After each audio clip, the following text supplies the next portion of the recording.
There's increased scrutiny of venue quality and stability, which has resulted from many factors. We have complex order types, we have high transaction rates, we have low latency requirements, and we have an increase in the number of autonomous trading entities in the marketplace. And then a lot of this culminated in some spectacular anomalies that gained quite a bit of press attention and also gained regulatory requirements now on system management and testing.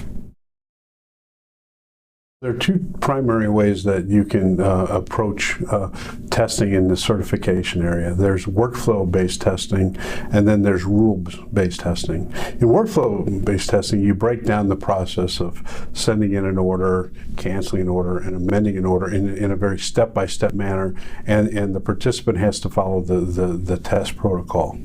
You know, we've automated this to a high degree, and there are certain tests that really do require workflow testing. But more importantly, is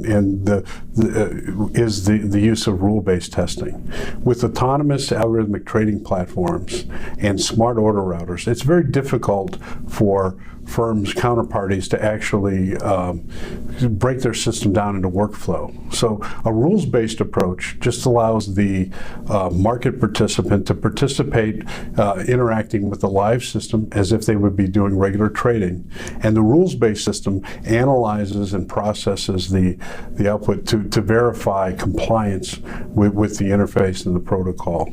And so we're seeing that you really have to have both. Certain test cases need to be done with workflow, but more importantly, to do sufficient testing and to provide a fidelity of testing and to verify system behavior, you really need to have rules-based testing as part of your certification environment. Unfortunately, quite a bit of testing is still done manually, involving exchange staff interacting with the counterparty. And the problem with that is that there's only a limited and a certain amount of testing that can be accomplished. And what usually ends up happening is that there are queues waiting to access the exchange staff to schedule the testing, and what should be just a few days of testing can go on into multiple weeks of testing. So, you know, for the reasons of not being able to provide sufficient depth of testing and test covering, and the fact that the availability of resources to test with the counterparties and the time of day when they can test, we really think that using exchange staff and continue with manual testing is really suboptimal.